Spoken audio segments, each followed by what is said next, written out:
I split my leg days up into 2 separate leg days. One's a quad focused, and today is glute and hammies. At the end of the day, it's up to what your goal is. So I'll start with hamstring curls, go straight into RDLs. I'll come back, 45 degree back extension, calves, abs. Sweet Lord, please have mercy. Baby Jesus, please save us. I know I used up my 3 favors. Back to center like a week later. New car, speed racer, copper crate. So I start off with my glute and hamstring day with doing hamstring curls. Because if you're like me, anytime I do like RDLs or any hamstring movement, honestly, I never feel it in my hamstrings. So I'll start with hamstring curls. I'll do it single leg, real light each leg. Try to get anywhere upwards of like 10 to 15 reps, control it. And then every single exercise I do after this, my hamstrings are gonna be on fire. Then I'll go straight into RDLs. I'll go heavy still, controlled and heavy. And then I'll come back, do a different variation of a hamstring curl, and then go into 45 degree back extension, calves, abs, and then get out of here.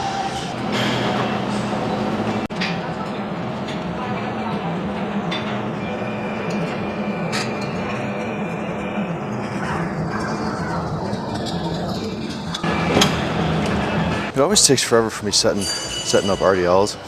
I don't know if it's either, I don't know how to properly use the straps, because I mean, this is, I think, the 3rd pair I've gone through. You can see like, everything keeps tearing.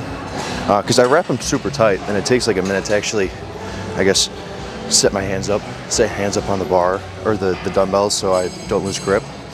But I've gone through 3 of these. Maybe I probably should have got a different brand, but even with using these, once I get to like anywhere past 10 reps, my forearms are still giving out even with using wrist straps. So either my forearms are brutally weak, or I'm probably gonna get better once you see they're destroyed.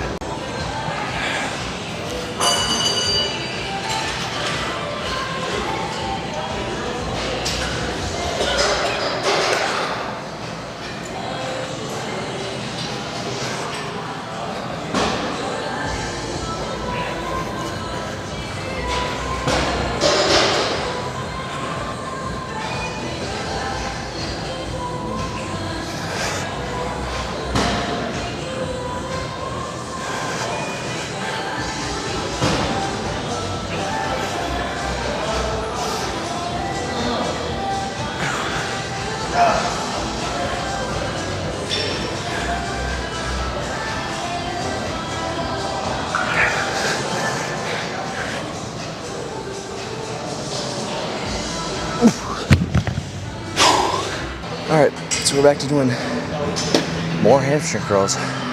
This time, instead of doing single leg, I'll do it both at the same time. Also, I changed just to a different hamstring curl. It's the same type of hamstring curl, it's just a different manufacturer, just to make myself feel like I'm doing something different than I started the workout with. But in all honesty, it's the same shit. I just needed more volume for my hamstrings, and I like to split it up between doing it before I do RDLs and then hitting hamstring curls again after I do RDLs, because my glutes and hams are already cooked from doing 4 sets of them. And then once I go to 45 degree back extension, that'll hit more of my lower back and glutes, because my hamstring will be pretty much done after this.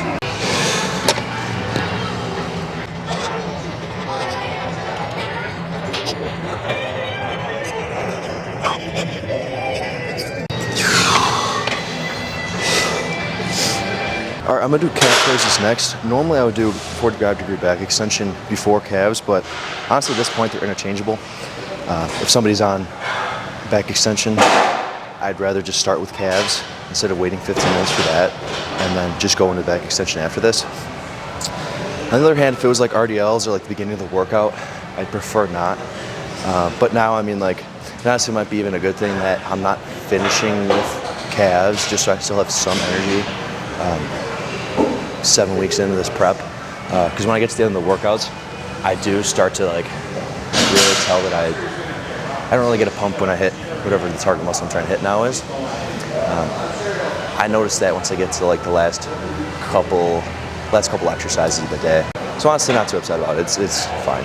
And then I do hit calves on both the quad and hamstring day. I'll do four sets. I know some people that do it like every day, but when I used to do that, my calves would be strained. Like they wouldn't even make any hit. It wasn't like a good like soreness of muscle growth. They'd just be completely, like I said, strained. So.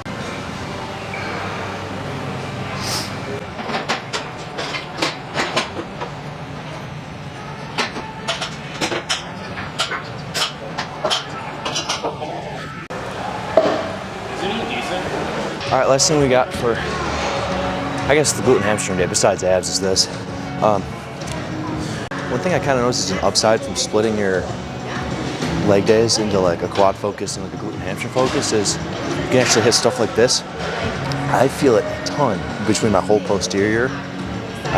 And like when I used to do just like one leg day with both quads and hamstrings, they'd get hit for sure, but like from a bodybuilding standpoint, there's so many different, I guess, working muscles between your whole lower body. Splitting up into two different ones helps a ton, because you can see I did, what, 4 or 5 exercises just for glute and hamstrings this workout. And then once I get to my quad day, I have like 3 or 4.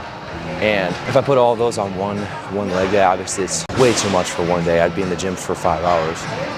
Splitting it up makes it nice, and then also you can do more exercise because it's going to be about a week until I hit glutes and hamstrings again. So cranking out 5 separate exercises for today's workout is nice because I'm going to be sore for longer, which is okay because it's going to be 7 days until I hit this again. So honestly, that's been the biggest, I don't want to say the biggest, but definitely contributed to help actually grow my legs, was splitting it up into the 2 separate leg days. At the end of the day, it's up to what your goal is.